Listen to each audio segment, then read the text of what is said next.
देवतुल्य भाइयों एवं माँ शक्ति, आज स्वाध्याय एवं चिंतन का क्रमांक है 184 और आज हमारे बीच में आदरणीय अविनाश किशन जी जो इस समय यूके में हैं, वहां से अपना उद्बोधन देंगे और विषय है आज आपका वेदांत और गीता में अक्षर ब्रह्म दर्शन। देखिए कितनी खुशी की बात है कि अब हमारे पास उन्होंने समय निकाला यूके से भी, और हम आदरणीय भागी शर्मा जी जो एडवोकेट हैं सुप्रीम कोर्ट के, उनसे निवेदन करते हैं कि दो शब्द आदरणीय अविनाश किशन जी के विषय में कहें। आदरणीय भागी शर्मा जी। आप सभी को प्रणाम। आज देखिए वास्तव में अरविंद भाई साहब के सौजन्य से ये हमारी जो अविरल गंगा बह रही है, ये बहते बहते देखिए कितने अब तक तो केवल नगर और क्षेत्र और प्रदेश कर रही थी, अब तो देखिए अंतरराष्ट्रीय स्तर पे कवर होने लगी है। हमारे में एक डॉक्टर पॉल है, वो कनाडा से ज्वाइन करते हैं, कोई दुबई से, और आचार्य जी देखिए आज अमेरिका इंग्लैंड से ज्वाइन कर रहे हैं। और आचार्य जी के बारे में तो अधिकतर सब लोग जानते हैं, लेकिन फिर भी मैं तो आचार्य जी से करीब 20 साल से परिचित हूँ। और रिटायरमेंट के बाद तो जितना इन्होंने अपने आप को समर्पित किया है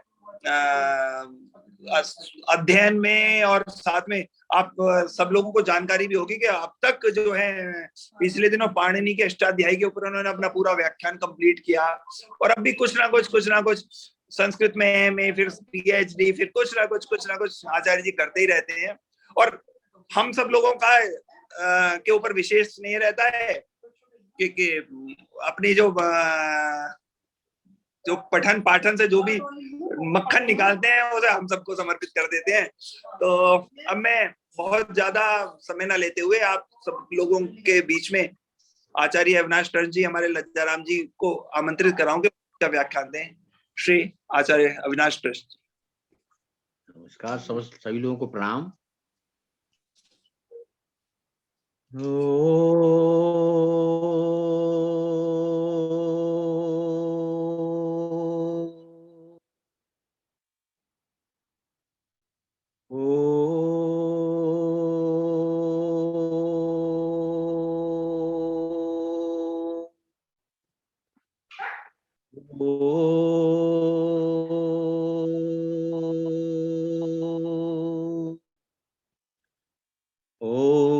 गजाननं भूतगणादिसेवितं कपित्थजम्बूफलचारुभक्षणम् उमासुतं शोकविनाशकारकं नमामि विघ्नेश्वरपादपङ्कजम्। अज्ञानतिमिरान्धस्य ज्ञानाञ्जनशलाकया चक्षुरुन्मीलितं येन तस्मै श्री गुरुवे नमः। ओम सहना भवतु सहनौ भुनक्तु सह वीर्यं करवावहै तेजस्विनावधीतमस्तु मा विद्विषावहै। ओम शांति शांति शांति। ओम असतो मा सद्गमय तमसो मा ज्योतिर्गमय मृत्योर्मा अमृतं गमय।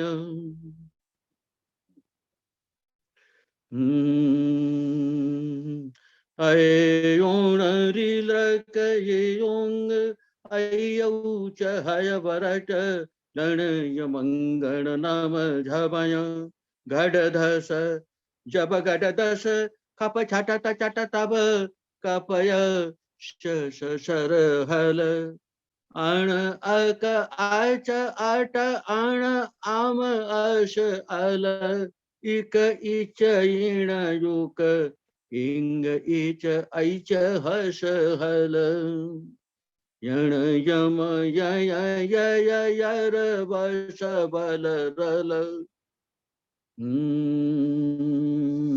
यम मय गम जय जर जल जस भस जश वश खय खर छव चय चर शर शल। सभी लोगों को पुनः प्रणाम। आज ये विषय मुझे आदेश हुआ है कि इस विषय पर बोले कि वेदांत और श्रीमद् भगवद गीता में अक्षर ब्रह्म का दर्शन कैसे हो। तो हम पहले जाने कि वेदांत है क्या। पहले वेदांत से लेते हैं कि वेदांत क्या है। हमारे जितने ग्रंथ लिखे गए पूरे विश्व की बात कर रहे हैं, सबसे प्राचीनतम ग्रंथ जो है, जो मनुष्य से नहीं बल्कि ऋषियों या भगवान की वाणी जो है, वेद है। पहले त्रिवेद थे, ऋग्वेद, शुक्ल यजुर्वेद और सामवेद। उसके बाद अथर्ववेद भी जुड़ गया। इन वेदों को स्पष्ट करने के लिए हमारे ऋषि और मुनियों ने बहुत बड़ा परिश्रम किया और हम सबके कल्याण के लिए ये वेद, ब्राह्मण, आरण्यक और उपनिषद। उपनिषद वेदों का निचोड़ है।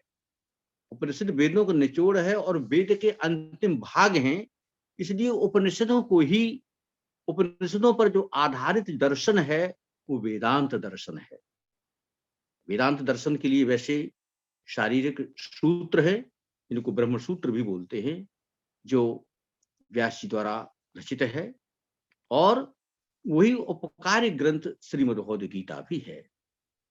वेद, ब्राह्मण, आरण्य को उपनिषदों में जो ज्ञान दिया गया, ज्ञान क्या है?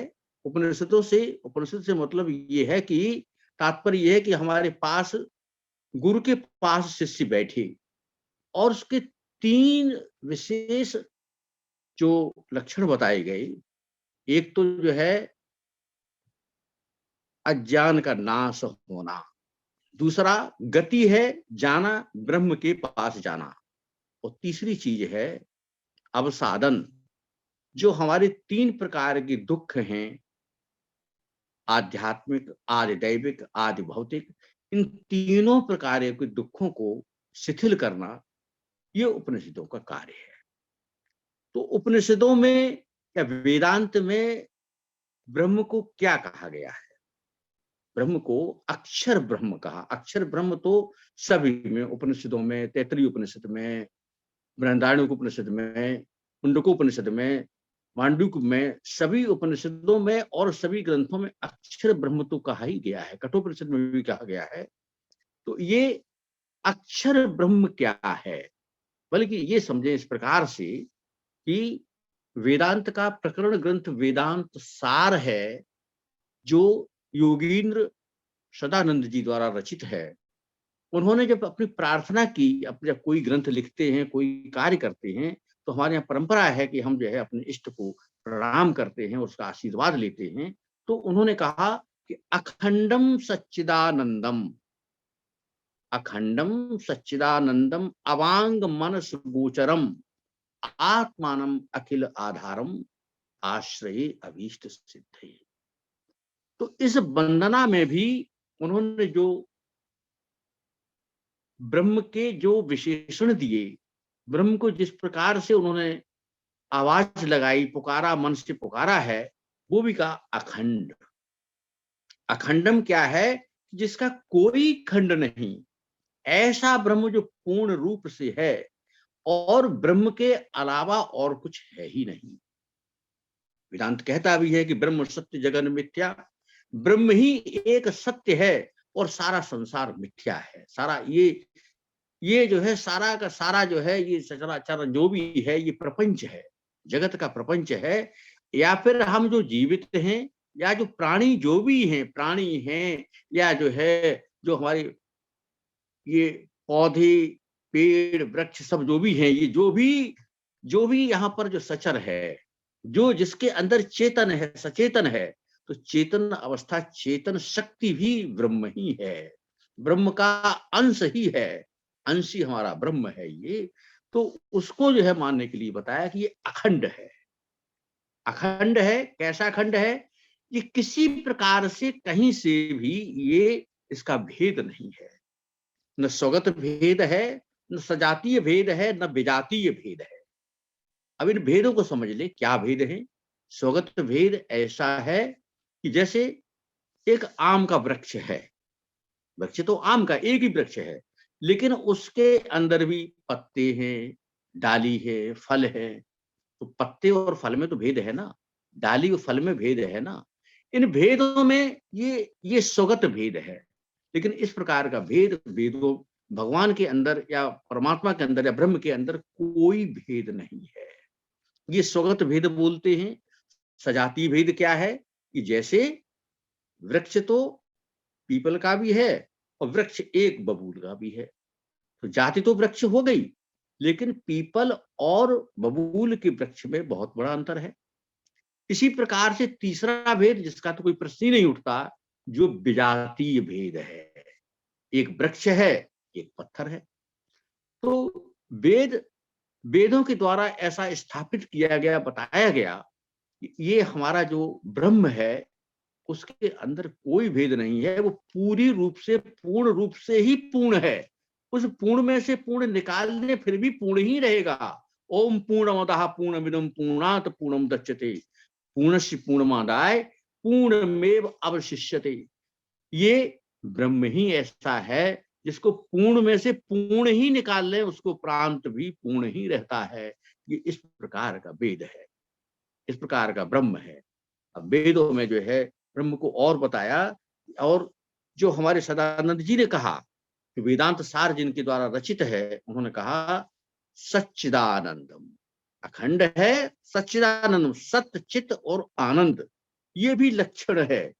तैत्तिरीय उपनिषद में कह दिया कि सत्यम ज्ञानम अनंतम, वैदारण्यक उपनिषद में कह दिया कि सब विज्ञानम इदम, ये जो है आनंद के सहित है। चित्त क्या है? ये चित्त जो है एक चेतना है या स्वप्रकाश है। तो सत्य चित्त आनंद, तो अखंडम सच्चिदानंदम अवांग मनस गोचरम, ये बड़ा महत्वपूर्ण है। अवांग मनस गोचरम, वाणी का विषय नहीं है, बता नहीं सकते हैं कि पतला है कि मोटा है या श्वेत है, किस रंग का है, किस वर्ण का है। अवांग मनस गोचरम, ये मन वाणी और इंद्रियों से परे है। अगर हम ध्यान में देख लें, ध्यान लगाएं, कोई ऋषि मुनियों ने, जैसे हमारे ऋषि मुनियों ने सब कुछ ये करके देखा है, उन्होंने जंगलों में देखा है, तपस्या की है। तो अगर जान भी लें कि वेद कैसा है, तो ये गूंगे का गुण है। गूंगे गुण कैसा कि उसके संबंध में वर्णन नहीं किया जा सकता। आश्चर्यवत पश्चित कश्चित एनम आश्चर्यवत बदत तथैव चान्यः आश्चर्यवत च एनम अन्यः शृणोति श्रुत्वापि एनम वेदन चैव कश्चित्। श्रीमद् भगवद गीता में भी कहा गया है कि कोई आश्चर्य की भांति से देखता है और आश्चर्य की भांति ही कोई जान पाता है, और जानने वाला अगर कोई आश्चर्य की भांति बताए भी तो सुनने वाला भी आश्चर्य की भांति ही उसे सुनता है, क्योंकि ये वाणी मन और इंद्रियों से परे है। ऐसा ब्रह्म है। तो उस ब्रह्म को पाने के लिए ही यही वेदांत का एक यही प्रयोजन है कि जीव और ब्रह्म की एकता हो जाए। हम जानते हैं हमारे अंदर परमेश्वर है, परमात्मा है। अगर वो नहीं है, अगर वो चेतन शक्ति नहीं है, तो हमारे कान भी वहीं पर हैं, नेत्र भी वहीं पर हैं, सारे अंग वहीं पर हैं, लेकिन उसके बाद जो है हम कुछ नहीं कर सकते। कोई कुछ कर ही नहीं सकता, मृतक है, मिट्टी है। और उसके अंदर कितना ही सुगंधित लेप लगाएं, लेकिन जो है ये कहेंगे भाई ले चलो, अब इनको मिट्टी को जो है इसको जो है इसका कार्य पूरा कर दें, अंतिम इसका संस्कार कर दें। चाहे जैसे करें, हमारे यहाँ तो जैसे जलाने से करते हैं, कहीं गाड़ने से करते हैं, कि जैसे प्रकार से करें उस प्रकार से करें कि चेतन शक्ति ही ब्रह्म है, इसके बगैर कुछ नहीं है। तो हम जो है जो देखते हैं कि ये हम इसके बगैर रह ही नहीं सकते, ये ऐसी चेतन शक्ति है, ये ऐसा ब्रह्म है ये। तो हम जो है इसके संबंध में ही यही बताना चाह रहे हैं कि जो है जो सभी ग्रंथों में, उपनिषदों में, वेदों में, हर जगह ये कहा गया कि ये अक्षर है, जिसका कोई क्षरण नहीं है, जिसका कोई विकार नहीं है, जिसके अंदर कोई विकार नहीं है। उसी प्रकार से शाश्वत सनातन है। शाश्वत सनातन यही ब्रह्म है ये। अब इस ब्रह्म को पाने के लिए क्या किया जाए? अगर हम ब्रह्म को पालें, ब्रह्म तो हमारे अंदर है। कैसे है? ब्रह्म एक दृष्टा के रूप में देखता है। भगवान ने 13वें अध्याय के पहले और दूसरे श्लोक में यही तो कहा है। पहले श्लोक में कहा कि भाई जो है ये एक क्षेत्र है, एक क्षेत्रज्ञ है। दूसरे श्लोक का क्षेत्रज्ञम चाप माम विद्ये सर्व क्षेत्रेषु भारत क्षेत्र क्षेत्रज्ञो जानम यत्तत् जानम मतम मम। ये क्षेत्र है और एक क्षेत्रज्ञ है। क्षेत्र क्या है? हम शरीर, हमारा शरीर क्षेत्र है। और क्षेत्रज्ञ क्या है? जो इस शरीर के संबंध में जानता है, जो मेरे संबंध में जानता है। आप अपने संबंध में जानते हैं, मैं अपने संबंध में जानता हूँ, कोई तीसरा है वो अपने संबंध में जानता है। क्या खाया, क्या पिया, क्या करते हैं, क्या सोच रहे हैं। अगर कोई जान भी ले कि भाई ठीक है आज इन्होंने रोटी चावल खाया, ये खाया, लेकिन वो क्या सोच रहा है वो तो वही जान पाएगा, कोई दूसरा नहीं जान पाएगा। क्यों? कि वही क्षेत्रज्ञ है। हर क्षेत्र का क्षेत्रज्ञ वही एक अकेला है। लेकिन भगवान ने कहा कि क्षेत्रज्ञम चाप माम विद्ये सर्व क्षेत्रेषु भारत। सभी जितने प्राणी हैं उन सबके संबंध में जानने वाला एक क्षेत्रज्ञ मुझको भी समझ। एक क्षेत्रज्ञ तो इंडिविजुअल हो गया, व्यक्तिगत हो गया, और एक क्षेत्रज्ञ ऐसा है जो सबके संबंध में जानता है। वो कौन सा है? अणो अणियान महतो महीयान।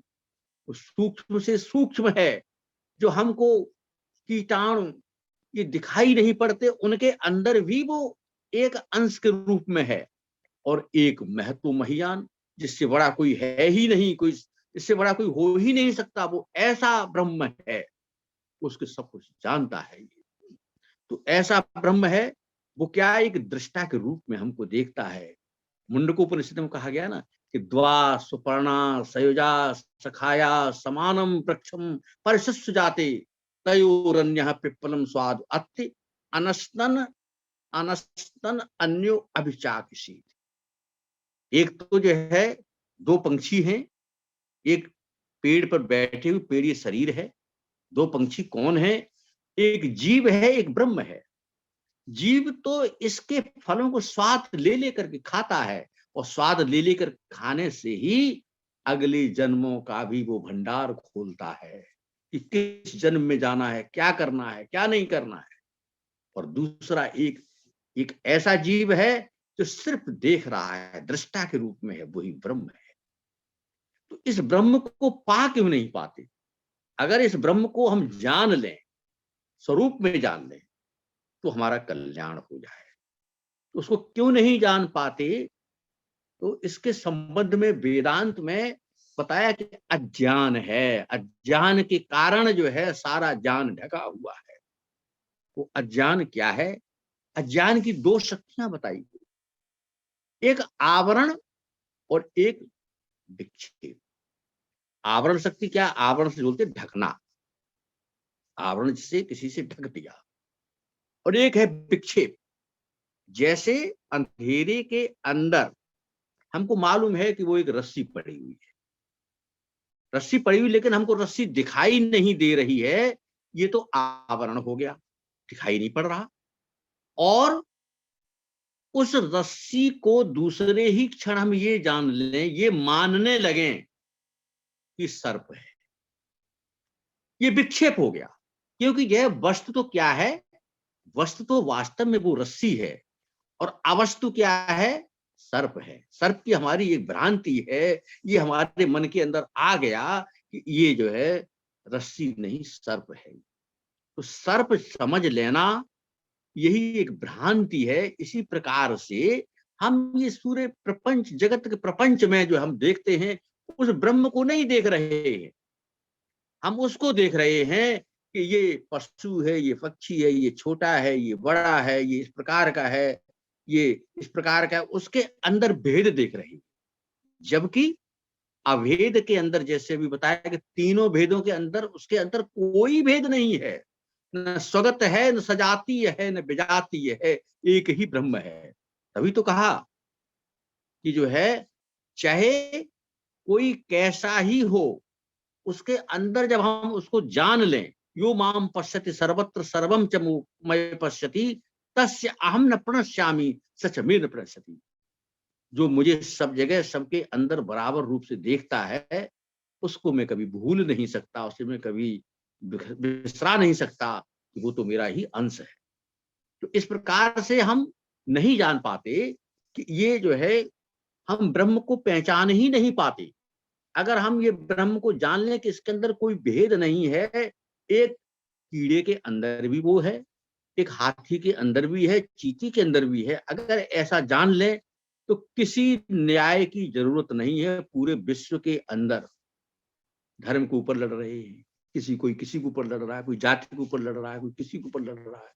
ये सारी चीज ही समाप्त हो जाए जब समानता, ये साम्य अवस्था हो जाए कि सारे सभी प्राणियों के अंदर एक ही ब्रह्म है। प्राणियों में यही जो है जीवित मनुष्य ही प्राणी नहीं, मनुष्य योनि ही नहीं, सारी योनियां हैं। बेशक जो है वनस्पतियां हैं, पेड़ पौधे, सबके अंदर जीव है। अगर हम ये जान लें तो फिर जो है कुछ भी करने की आवश्यकता नहीं है, सबके अंदर हम बराबरी ही देखें। जब कहा कि जन्मनाम बहुनाम अंते, जो मुझको बहुत जन्मों को प्रांत बहुनाम जन्मनाम अंते ज्ञानवान माम प्रपद्यते वासुदेव सर्वमिति स महात्मा दुर्लभ। वो तो एक दुर्लभ महात्मा हो जाएगा जो सबके अंदर जान ले कि एक परमेश्वर ही है। ये आवरण और विक्षेप है और अध्यारोप अपवाद इसका निराकरण है। वेदांत के अंदर अध्यारोप तो ये हो गया कि हमने ये आरोप कर लिया कि ये सर्प है, लेकिन या हम किसी बंद कमरे के अंदर, जिसके अंदर जो 2 साल से 4 साल से बंद है, उसके अंदर हम कोई अपने मन के अंदर बना बैठे हैं कि इसके अंदर सर्प हो सकता है, इसके अंदर ये हो सकता है, कोई दिखाई नहीं पड़ रहा, इसलिए हमको भयभीत हो रहे हैं हम। लेकिन अपवाद क्या है? प्रकाश होना। अगर एक कमरा जो है 6 साल से बंद है, सीलन है, सब कुछ दिखाई नहीं पड़ रहा, तो उसके अंदर विभिन्न प्रकार के हमारे अंदर आशंकाएं होंगी।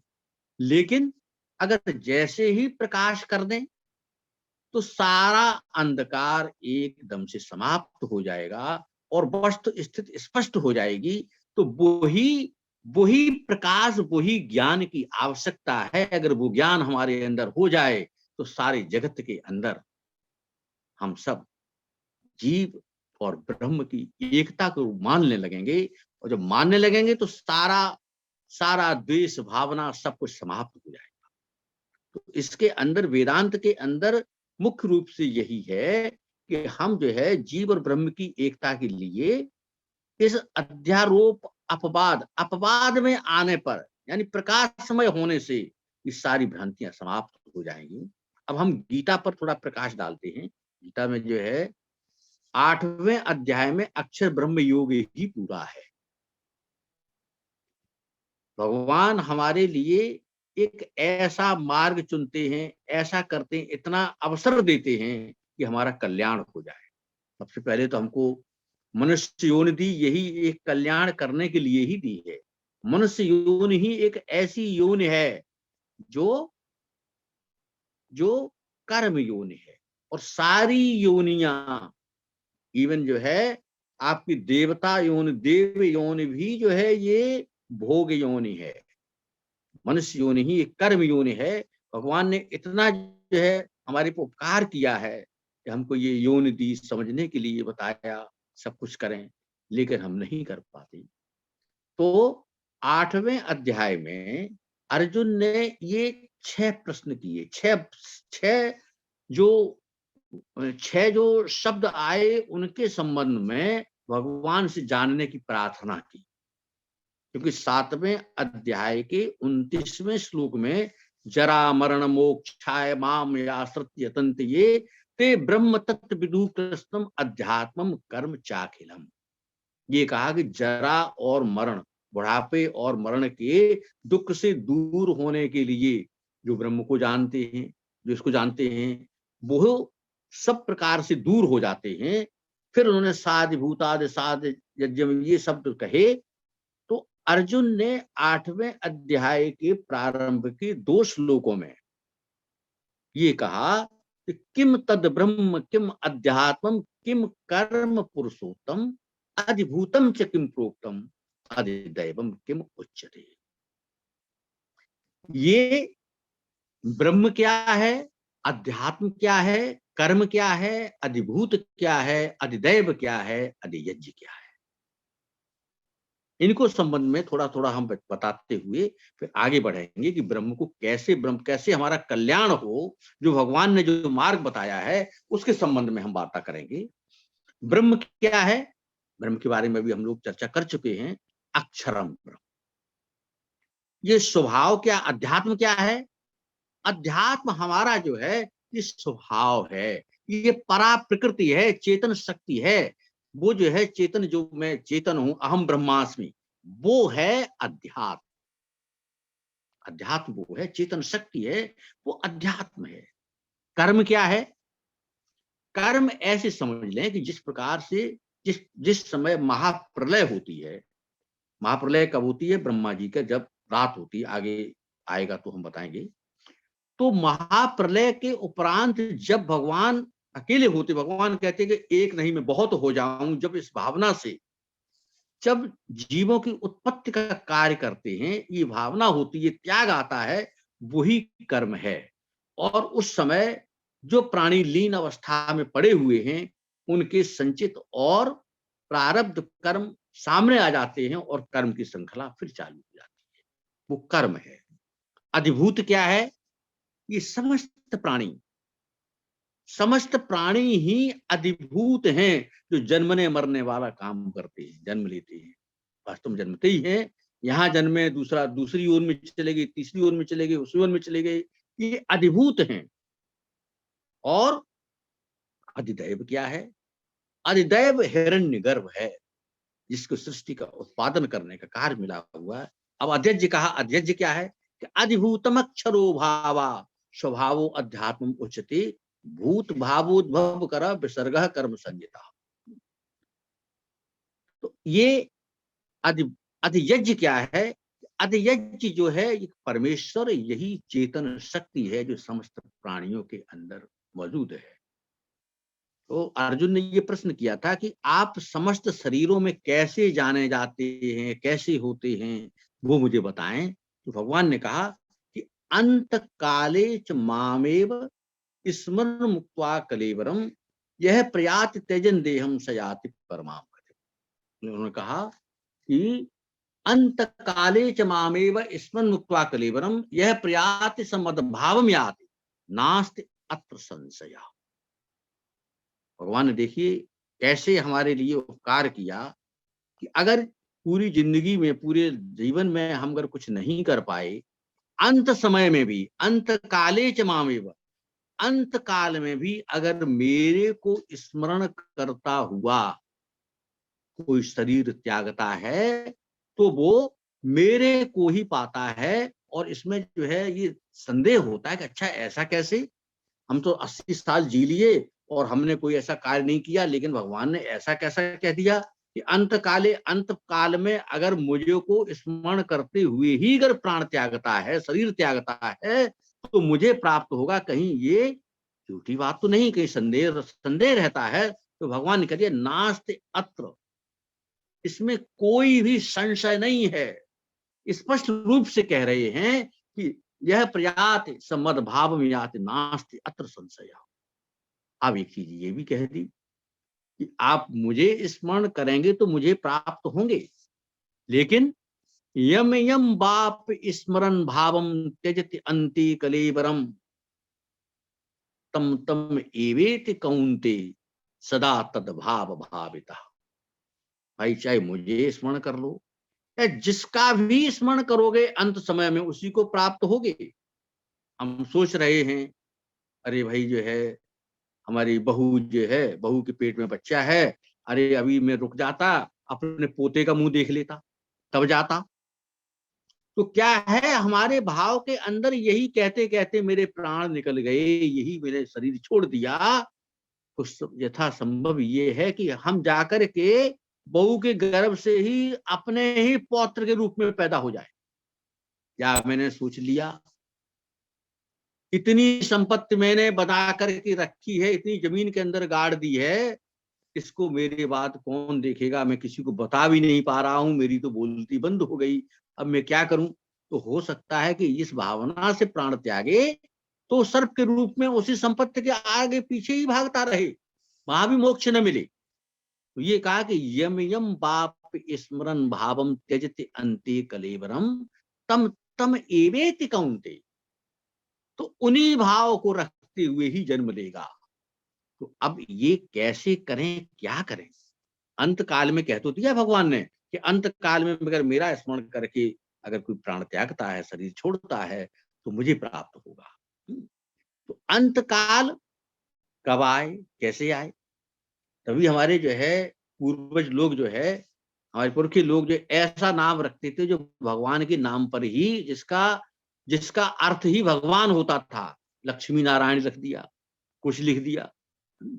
इस प्रकार के नाम, ऐसे नाम नहीं होते थे कि चिंटू मिंटू पिंटू, इस प्रकार के नाम नहीं रखे जाते थे। तो नाम वही रखते थे जिससे भगवान का अगर हम अंत समय में भी पुकारें तो भगवान को ही पुकारें।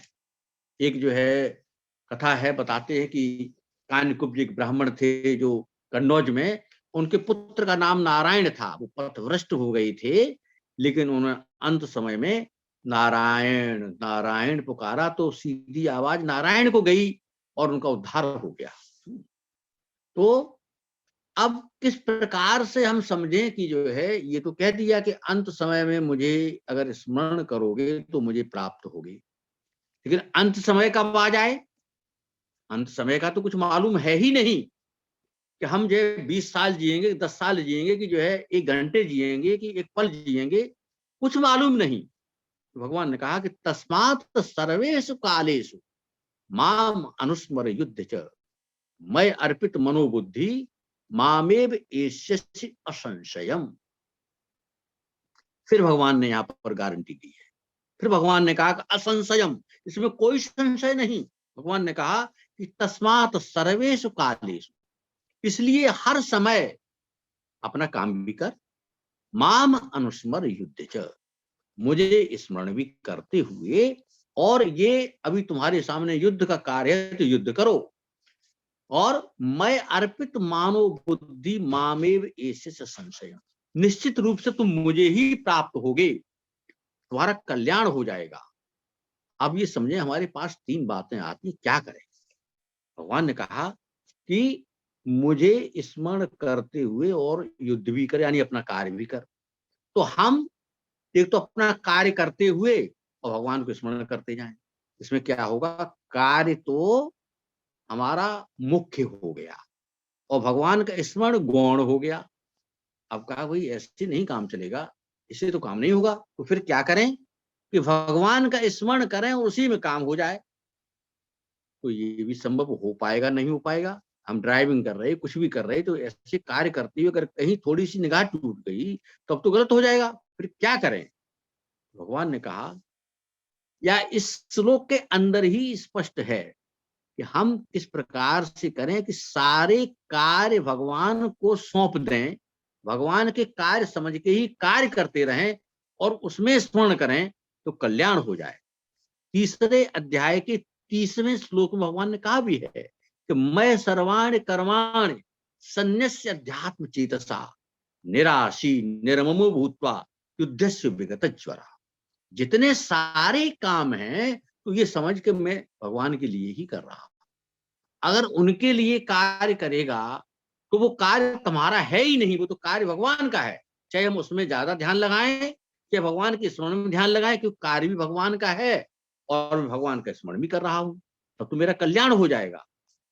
9वें अध्याय के 27वें श्लोक में फिर कहा कि यद स्नास यद जुहोत यद ददास यद तपस्या कौन्ते तत्कुरुष मद अर्पण।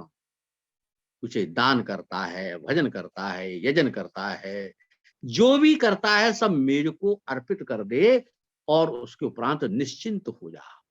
किस प्रकार से हम जाकर के किसी के यहां गए और कहा, किसी ने कहा कि भाई ठीक है ये आपको काम करना है, इस खेती में ये आपको जो है पानी लगाना है, ये कार्य आपका है, पानी लगाइए और इसको ये देखिए। पानी लगा दिया, पानी लगा दिया, लेकिन जो है एकदम से बरसात हो जाती है और वो पानी जो लगाया था बजाय फायदे के नुकसान करने लगता। लेकिन हमें इससे कोई मतलब नहीं कि क्या हो रहा क्या नहीं हो रहा, हम तो आपके निर्देश के अनुसार कार्य कर रहे हैं। मेरी मजदूरी पक्की होगी, मेरी मजदूरी मुझे दीजिए। तो वही बात ये है कि मैं सर्वाणि कर्माणि, मेरे अंदर सारे कर्म सौंपते हुए, मुझे सौंपते हुए अपना कार्य करो। तो ये तुम निश्चिंत रूप से आप निश्चित हो जाइए, निश्चिंत हो जाइए कि आपका उद्धार हो जाएगा। अब उन्होंने कहा, फिर क्या कहा आगे कि अभ्यास योग युक्तेन चेतसा नान्यगामिना परमम पुरुषम दिव्यम यात पार्थ अनुचिंतय। अभ्यास योग से युक्त होकर के जो इस प्रकार से कार्य करता है वो भी मुझे प्राप्त होता है। तो अभ्यास युक्त क्या है, अभ्यास योग होना क्या है? अभ्यास योग होना ये है कि ये नित्य अनित्य वस्तु विवेक। नित्य क्या है और अनित्य क्या है? नित्य तो सिर्फ एक ही है, ये सर्वमिदं ततम, जिसके द्वारा सब कुछ व्याप्त है, तो ब्रह्म है, वो ही नित्य है। और सब कुछ अनित्य है। नित्य अनित्य वस्तु का विवेक करना, विवेक जानना, इस प्रकार की जान करके उस परम ब्रह्म को, उस परमात्मा को, उसको हम मन में रख करके यजन करते हैं।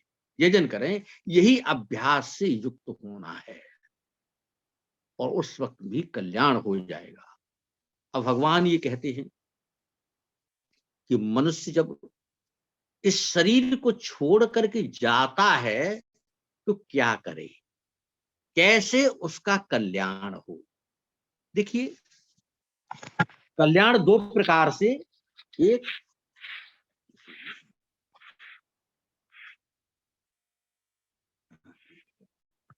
कल्याण दो प्रकार से, एक सद्योमुक्ति, एक कर्म मुक्ति।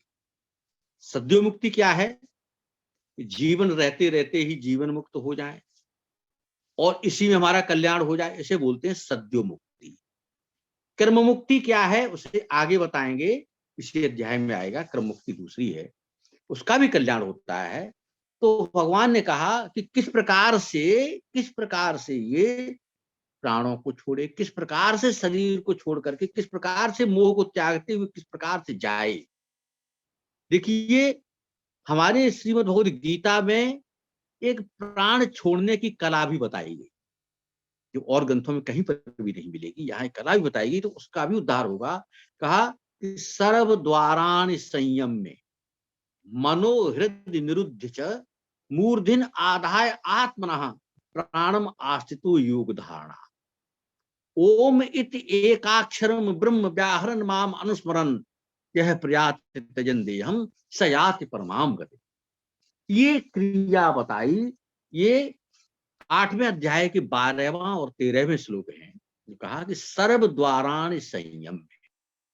सर्व द्वाराणि कौन से संयम, किन पर नियंत्रण रखें? हमारे 10 द्वार हैं, कान है, नाक है, मुख है, गुप्तांग हैं, ये सब, यहां ब्रह्मरंध्र भी है। सर्व द्वाराणि संयम में, सभी द्वारों को नियमित रूप से उन पर कंट्रोल करते हुए हम मनोहृदय निरुद्ध च, मन को हृदय में स्थापित करके और ओम कहते हुए अगर प्राण त्यागें तो कल्याण हो जाएगा। तो अब इन सभी द्वारों को नियम में कैसे करें, ये तो कह दिया कि सर्व द्वाराणि संयम। उसके संबंध में हमारी जो है 10 द्वार जैसे माने जाते हैं, 10 द्वार है, तो इसको हम 10 प्रकार से, 10 इंद्रियों से और फिर मन बुद्धि अहंकार उनको अलग करके हम उन पर नियंत्रण करते हुए प्राणों को त्यागें, तब हो जाए। तो कैसे? अब जैसे हम 5 कर्मेंद्रियां लेते, 5 कर्मेंद्रियां हैं, वाक, पाण, पाद और दो हमारी जो है गुप्तांग हैं, वाक यानी वाणी, पाण हाथ, पाद पैर, इन तीनों कर्म जो ये तीनों जो है कर्मेंद्रिय हैं, इन पर नियंत्रण कर लें, इन पर कुछ नहीं करना। और अब रह गया आपका जो है मलमूत्र त्यागने वाली दो गुप्तेंद्र, उन पर अगर आवश्यकतानुसार अगर ऐसा है, पेशाब आ रही है या मल त्यागना है, तो वो तो अपने हिसाब से करने के उपरांत उनसे आप निवृत्ति ले सकते हैं। इसके उपरांत बची 5 ज्ञानेंद्रियां, श्रोत्र त्वक, चक्षु, रसना और घ्राण। सुनना, हम कोई चीज नहीं सुन रहे क्योंकि हमने इन पर नियंत्रण करना है। हमको कोई अच्छी बुरी बात कोई सुनी नहीं रहे हैं, उन पर हमने अपने पर इनके जो है 5 विषय हैं, शब्द, स्पर्श, रूप, रस और गंध। तो श्रोत्र त्वक ये त्वचा है, हम इसमें कोई स्पर्श कुछ देख ही नहीं रहे, क्या है क्या नहीं। और चक्षु नेत्र हैं, हम किसी चीज को रूप ये कुछ नहीं देख रहे। रसना और घ्राण, सुगंध और रसना अलग हो गई। इन 10 इंद्रियों पर नियंत्रण करना ही सर्वद्वाराणि संयम में। मनो हृदय निरुद्ध च, मन को हृदय के अंदर स्थापित करना क्या है, उस परमेश्वर का ही एक ध्यान करना, उस परमेश्वर का ही ध्यान करना, ये मन को निरुद्ध करना है हृदय के अंदर। ये करते हुए अगर हम जो है प्राण त्यागते हैं, प्राण कब त्यागेंगे कि जब हमारी जो है, वैसे तो सही बात है कि अभ्यास योग युक्तेन, जब तक हमारा अभ्यास नहीं होगा तब तक हम ये कुछ कर भी नहीं सकते, लेकिन उस पर करने को उपरांत जो है हमारा उद्धार हो जाएगा। भगवान इस बात को बता रहे हैं। अब काल के संबंध में बताने जा रहे हैं कि काल क्या है। काल का संक्षेप में वर्णन करने को उपरांत किस गति से किस काल में जाने से उद्धार होता है, या जो है कर्म मुक्ति कैसे होगी। ये तो सद्यो मुक्ति हो गई कि जीवन में रहते हुए जीवन मुक्त हो गए, या फिर हम सीधे चले गए काम पर, पूरा हो गया। अब वो क्या है, अब वो उसमें भगवान ने कहा है सहस्त्र युग पर्यंतम आहायत ब्रह्मणो विदु रात्रिम युग सहस्त्रांताम ते अहोरात्र विदु जना अव्यक्तात् व्यक्त्या सर्वा प्रभंत रागमे रात्रागमे प्रलियंते तत्र व्यक्त। अब क्या है, देखिए भगवान ने बताया कि जो है ब्रह्मा का एक दिन कितना है। कलयुग 4,32,000, द्वापर 8,64,000 और त्रेता 12,96,000, 17,28,000।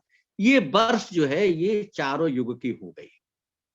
इन चारों युग को जोड़ने को उपरांत 1,000 से गुणा कर दिया तो ये इतने समय की ब्रह्मा जी का एक दिन है और इतने की ही रात है।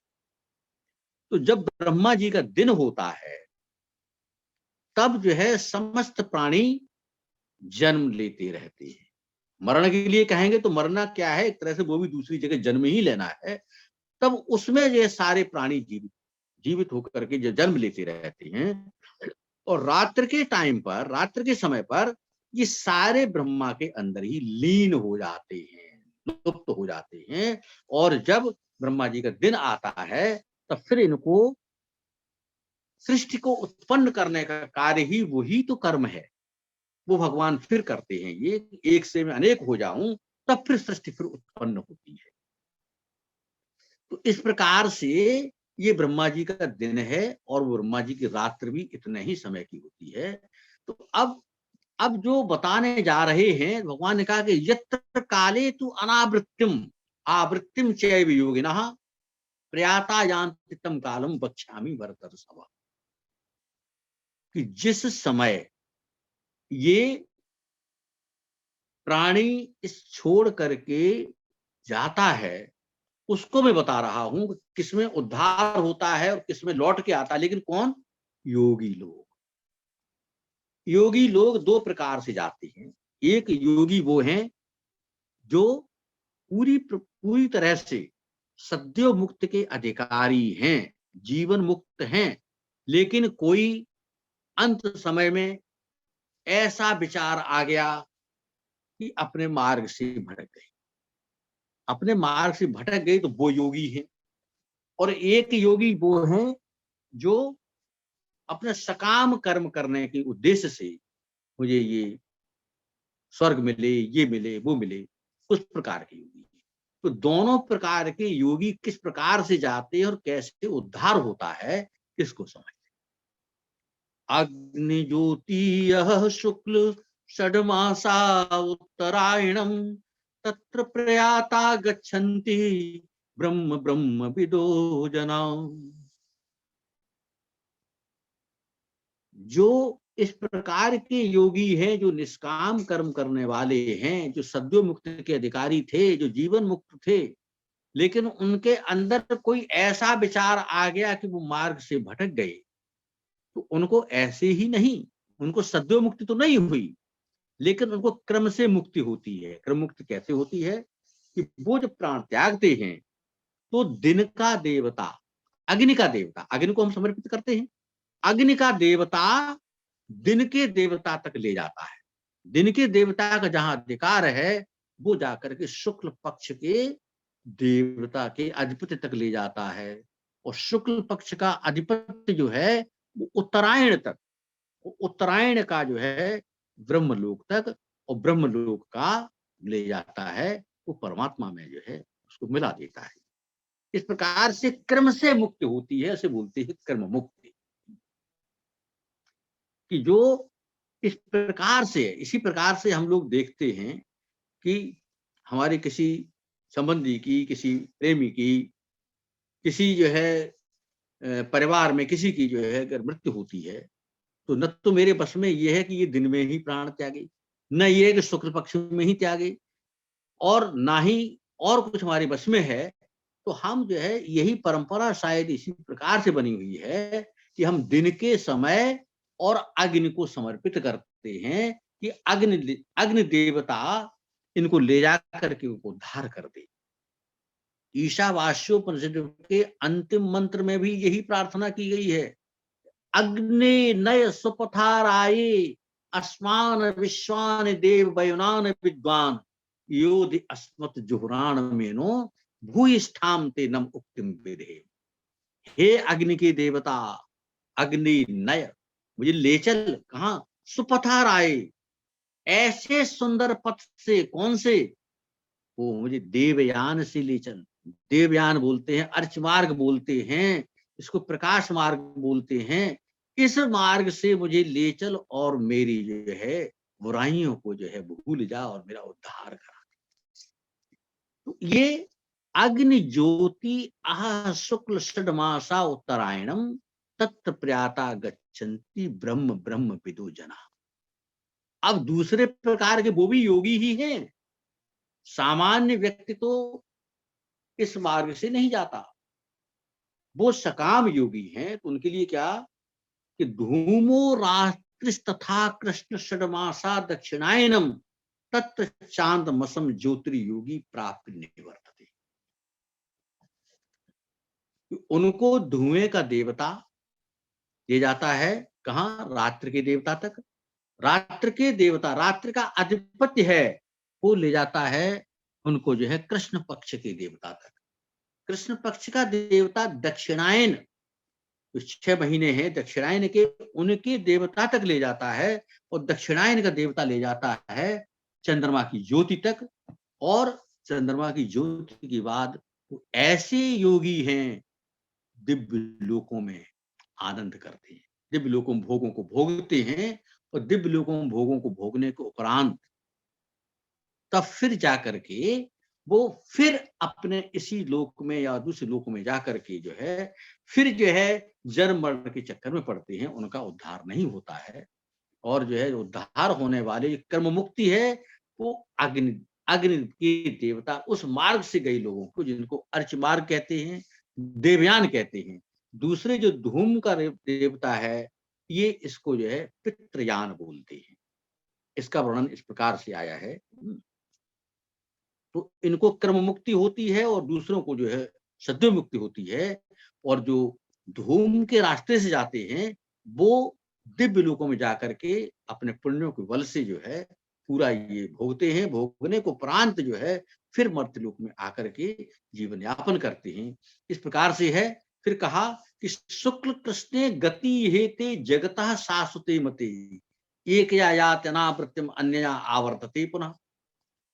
ये शुक्ल मार्ग से जाने वाले, कृष्ण मार्ग से जाने वाले, ये ऐसे ही नहीं है कि अभी से हो गया, ये बहुत पुराना सनातन रूप से चला आ रहा है, सनातन समय से चला आ रहा है कि वो इस प्रकार से जाकर के इस प्रकार से जाते हैं और कुछ भोगते हैं और कुछ क्रम मुक्त से मुक्ति पा जाते हैं, जिनको फिर पुनः जीवन पुनः जो है जन्म नहीं लेना पड़ता, उनका उद्धार हो जाता है, ये कहते हैं।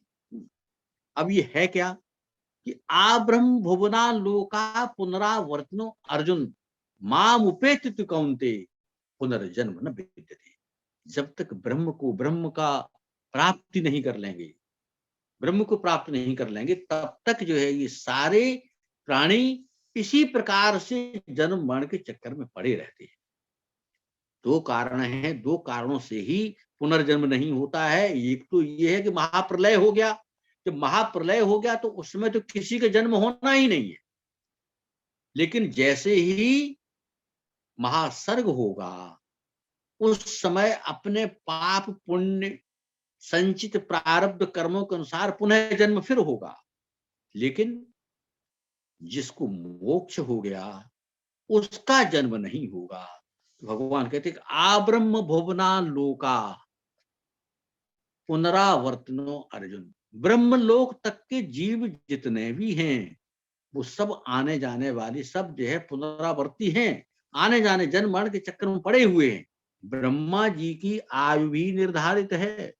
ब्रह्मा जी की आयु जो है 100 वर्ष की मानी गई है। वो कितना होता जाकर के जब गुणा किया गया 3,11,040 अरब वर्ष। लेकिन ब्रह्मा जी को भी जन्म लेना पड़ेगा, ब्रह्मा जी को भी दूसरा मरना पड़ेगा।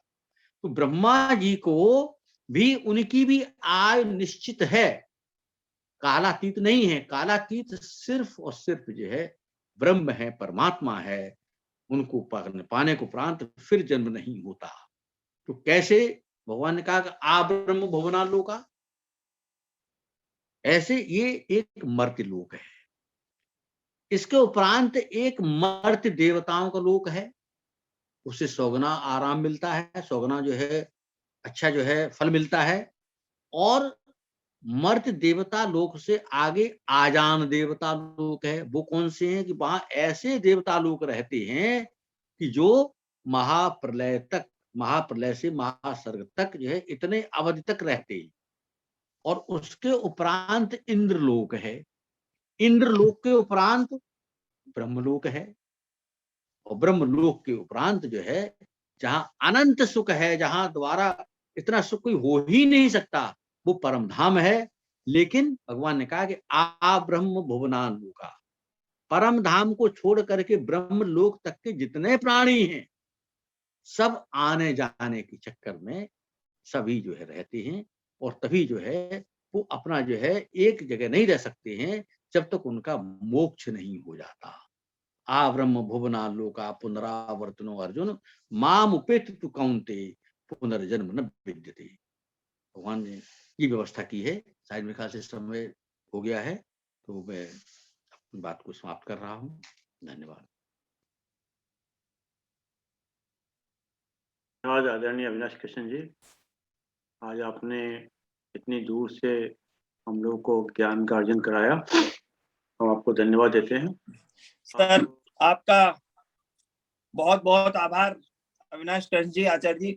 और जिस तरह आपने पहले सेल्स टैक्स, फिर कमर्शियल टैक्स, फिर वैट टैक्स और फिर ट्रेड टैक्स, और इस सब के बावजूद भी वर्तमान में आप और मैडम जो है सुप्रीम कोर्ट में वरिष्ठ अधिवक्ता हैं, लेकिन इन सब के कार्यों, इन सब व्यस्तताओं के बावजूद भी अपना जो पठन पाठन और विशेषकर से अपने वेदांत और पुरातन ग्रंथों का जितना आपने टीका टिप्पणियां जितना अध्ययन किया है और उसका जो निचोड़ आप हम लोगों को दे रहे हैं, उसके लिए सर बहुत बहुत, मैडम को भी नमस्कार है, नमस्कार भाई साहब, उसके लिए नमस्कार। बहुत बहुत आपका आभार है सर। और भविष्य में भी आप हमारा इसी तरह से मार्गदर्शन या हमारे उत्थान के लिए आप अपने उद्बोधन करते रहेंगे। आपका बहुत बहुत आभार। धन्यवाद, धन्यवाद। धन्यवाद वागीश जी, धन्यवाद आदरणीय अविनाश नमस्कार किशन भाई जी। साहब, नमस्कार। आइए तो एक बार ओम के उच्चारण से अपना पढ़ें। ओम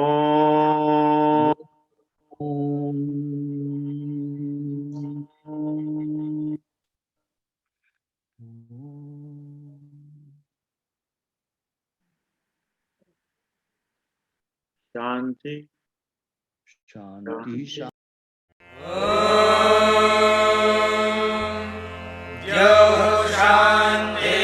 शान्तिरन्तरिक्षं शान्तिः पृथिवी शान्तिरापः शान्तिरोषधयः